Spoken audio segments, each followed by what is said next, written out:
When you look at the original stock cars, they really were cars that they just took off the showroom or probably came out of somebody's driveway or a junkyard and went straight to the racetrack. The country's top drivers ready their cars for the 160 miles of beach and bumpy roads. Under the skin of a stock car lies a vast evolution of how you get there. I guess it's trial by error, is what you might call it. You did all you could to go to the limit. It's a slip back into the future, looking to the present. The next-gen car is the first real race car. You have to change. Change is inevitable. So we threw away everything that we'd done for 70 years and said, let's just start all over again.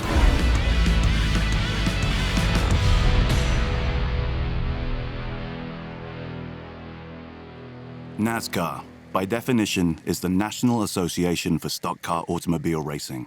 And in the early days, that's exactly what the stars of the sport competed with. A car bought from the dealership, driven down to the local racetrack, and raced. A stock car. In the original days, they were stock cars that drivers would bring to the racetrack and race in, then drive them back home. Taping up headlights, driving to a track on a Saturday night, bring that car home after the race is over and drive it all week. Started out as completely stock. Take your muffler off and the hubcaps off. That was what you did. Oh, Generation 1 was, hey, we got these cars, let's find a way to have a race. We used to go to races, they didn't have enough cars for the field. They'd go down and rent a couple, put a number on them, and go race. I mean, that's how stock they were. We've all seen photos of guys driving around with leather helmets and T-shirts and all of that. There was a time in NASCAR it was recommended that you wear a helmet. Tim Flock had a monkey he carried in his car in the early days. That was a true story. Block led all qualifiers with a speed of 130 miles per hour. Not bad for a stock car that hasn't been souped up. I look back, remembering going to Baltimore and picking up what they called a body in white was an actual stock car. Going to your dealership, buying the fenders and hoods and going there beating them out, and that was a real stock car when you started with that. 40 laps of this punishment will tear the engine out of any car. These drivers will stand on the throttle until something gives way. You had to really pace yourself not to overrun the thing to break something. If you don't finish, you ain't gonna win. The new Daytona International Speedway is designed for cars not yet built. Cars that cannot be built until man has learned the limits of today's car. NASCAR and stock car racing was no longer in its infancy. The cars became bigger, faster, and the engine builders ruled the racetracks. They spent every moment the year round getting ready and keeping ready. I think a lot of the success that Richard Petty had and the Wood brothers was just preparedness, their attention to the car. Now they've raced Generation 1 and they're like, okay, how do we move the sport forward? The sport's starting to grow. We got to have a car that can support it. They were big, heavy, strong cars. Think of Hemis, you think of big blocks. I mean, it was basically all about power. So now we've gone from a stock car to saying, okay, now we're going to build components. That was a major change that teams had to really adapt to. You go back and look at the crew chiefs in that generation, a lot of them were engine builders. You start making the valves larger and more stroke, boring it out, high-performance camshafts and multiple carburetors and all that. The Wood Brothers crew anxiously awaiting his approach. This will be more than a routine stop. All of a sudden, things are going faster, cars are driving better, and interest level is going up. Richard Petty collected $17,000, and another super speedway win was chalked up for the king of the road. Seeing these cars, remembering David Pearson and Richard Petty, Bobby Allison, Darrell Waltrip, I remember it well. Almost lost the damn thing! Obviously a lot of cool paint schemes back in that day. I think of the Richard Petty's, Wood Brothers, those are the two that come across my mind, the first and foremost. Look what Plymouth's up to now. They just captured a Roadrunner. Horsepower has always been a part of racing, right? Most people were working on making more horsepower than they were making the car drive better. While horsepower was king in Generation 2, a new stock car was coming that would tumble the king from his perch. A new wheelbase size and an emphasis on aerodynamics was a paradigm shift for the drivers and their teams as they entered Generation 3. I started racing in 1965 in the dirt and late model. And as a driver, I seen the sport changing. I seen team owners coming in like, Warner Hodgson, Harry Renier, I can go on and on. All this money started coming into the sport, but I could see the change coming in the late 70s. You hop up into Gen 3, and that's when cars were really starting to turn into real race cars. You know, you think about every step along the way, cars get refined, defined. That's when we cut the cars down from 115 to 110-inch wheelbase, went to a complete different body style. That was a big change for the sports because they had always been the big, bulky cars. I've been to those dealerships and gotten those body panels, taken them apart, bolt them on, weld them together, you know, to make still a stock-looking car, but yet you've really got a race car, you know, under that body. You saw a lot of the components change to aftermarket components or specialty built components. Aerodynamics is really starting to come into play. You can see that with the aero rear windows as the guys are trying to get the cars to go faster at Daytonas and Talladegas. Significantly different car, a truly built car. Particularly here, Dale Earnhardt is right behind him. Dale came up, we formed a partnership, and the rest of it was history. We just hit it off right. We went to the race, we knew we were gonna win. A little bit coming off of that turn. Oh, touch and around the nine goes. That black number 3, you know, like was the paint scheme of that era. That's Dale Earnhardt. That's the man. That's the guy everybody wants to beat. The fans boo the hell out of him and the fans cheer him huge. He was the guy.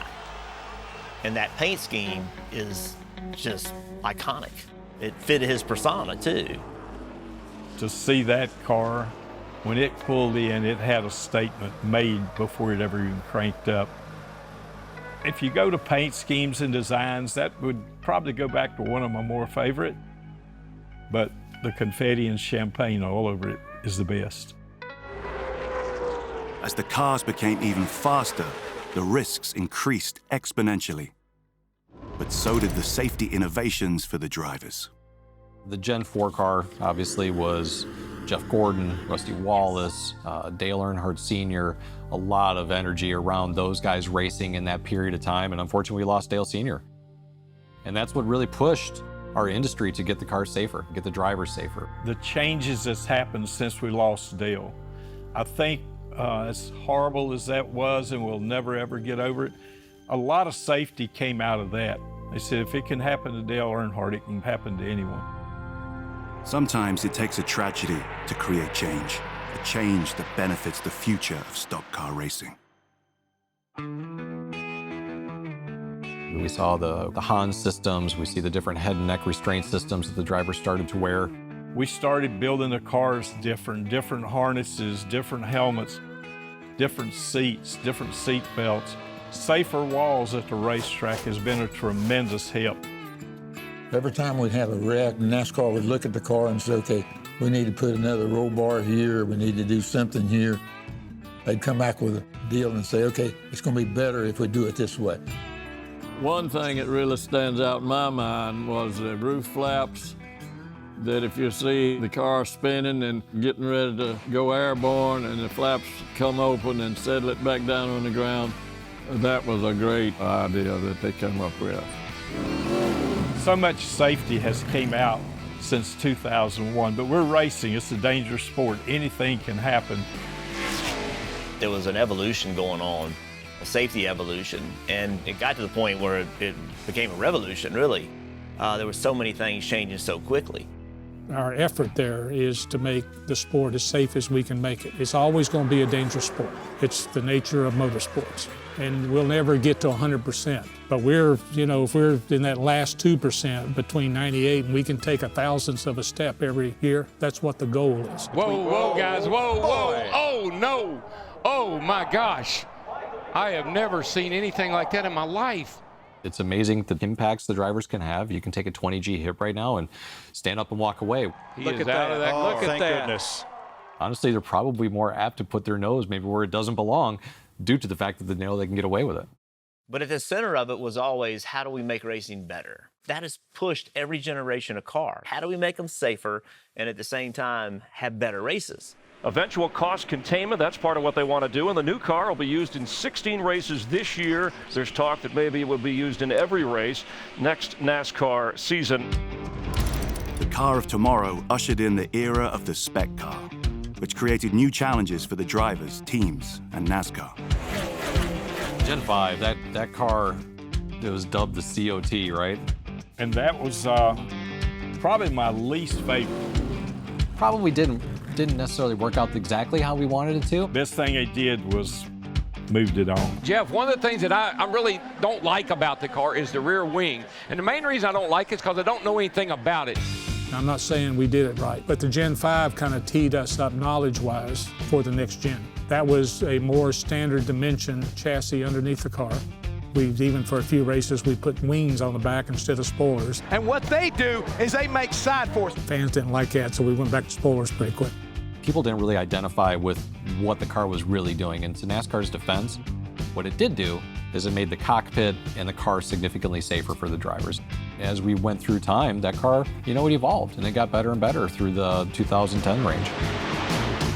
Drivers, start your... To win in this generation meant spending money, lots of it.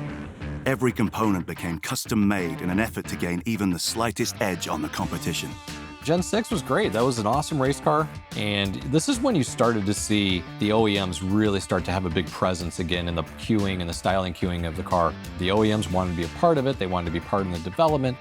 That's when we could really play with the aerodynamics. So many changes went on in NASCAR with the different aero packages. The engines changed somewhat. And Gen 6 put on a great show, and the fans really liked it. So now everybody's getting smarter.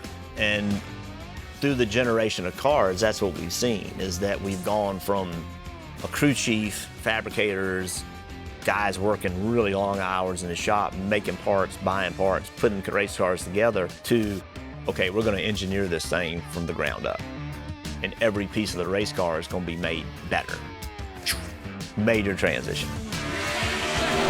Any rule has a counter that you can try to find an advantage. Every template has an area outside of the templates. There's just always opportunity. So it's how much are you willing to invest your time to understand if the juice is worth the squeeze in a specific area to try to find an advantage. I think that the guys that are willing to, one, risk it to see if they can stay out of trouble or get in trouble, or to push the envelope to advanced technology, those are the guys and the gals that are going to continue to push our sport forward, and they're going to be the ones who win races. It's a cat and mouse game between NASCAR and the mechanic, that the officials are always trying to make sure you're on the level, You did all you could to go to the limit. And that still goes on today. It's more creative today, and it's not outside the rule book. So the next gen car is a response to, okay, this has gotten completely out of hand. And an upper control arm shouldn't cost $3,800, because at the end of the day, it doesn't make it better for the race fan. It's an arms race across every part and piece of the car. But that all was because of the recognition that every little thing matters. The Generation 6 stock car barely resembled its long-ago predecessor. Almost every component was now designed and manufactured by the teams themselves. It had become an unwinnable arms race, and NASCAR recognized that needed to change. The next gen car didn't happen overnight. It took 70+ years and 7 generations of cars to get to where we are today. There's such a big change in this car in any of the past gen cars. Now with the Gen 7 car, I think the OEMs, their involvement at a super high level, along with partnership with NASCAR and all of the teams, have decided that we need to make the car look more like a real production car. And if you look at a Camaro and you look at our race car Camaro, they look very, very similar. And I think that that's important, because I think it's cool for the fans to be able to actually go to the car lot, look at the car, touch it, feel it, buy it, drive it home that day if they want to. It's just like the old adage, right? If you go out and win on Sunday, you sell on Monday. This is the first real race car. The wheels are larger, the tires are more lower profile. They have a transaxle, no transmission. The way the whole front end, it's got rack and pinion on the front of the car. Shocks are completely different. It's got a sequential shifter, the dual exhaust as opposed to the single side exhaust. So there's a lot of things that are really new and unique just on the surface. If you start to dig in a little bit deeper than that, you see the independent rear suspension, you see a transaxle. There's so much more that starts to get a little bit more like what you would see in a production car that I think is a huge draw right now. And this is good old-fashioned short track racing. A team that couldn't be competitive in the past now can. This is a clean sheet of paper. How do we take this car that the guy I'm racing with also has access to buy and make it better than him? And how do I drive it better? It's really back to that. If you went out here in the parking lot and put up cones and said it's a racetrack, I would have let it. I didn't care what kind, whether it's dirt, big, little, I just let it drive a race car. NASCAR and others are already imagining the future generations. Who knows what they'll come up with? You're definitely going to have some alternative power sources, a hybrid, solar powered, who knows? I think in the future that all of the stock car racing will be all electric. I think that you'll see fans, people at home interact with drivers on track. I think they'll be in a simulation and actually drive the race against the real cars. What is the stock car going to look like in 50 years? I wonder what it's going to look like in 10 years from now. You know, it'll probably be racing to the moon and back. You know, that's so far out there. You know, we don't even know what's going to happen next year. You can never put the genie back in the bottle. Change is inevitable. The one thing I've learned in this sport, if you give the project to the garage area and say, go figure it out, that once they get it in their hands, they're going to make it work right. If you look back to the Gen 1, the old big stock-looking car that you'd build, and what we have today is so much different than anything that we've ever raced in NASCAR. The journey of the NASCAR race car is a perfect example of the vision, expertise, and ingenuity that makes this sport great. The evolution is constant, and the never-ending quest for creativity and innovation will drive NASCAR's future.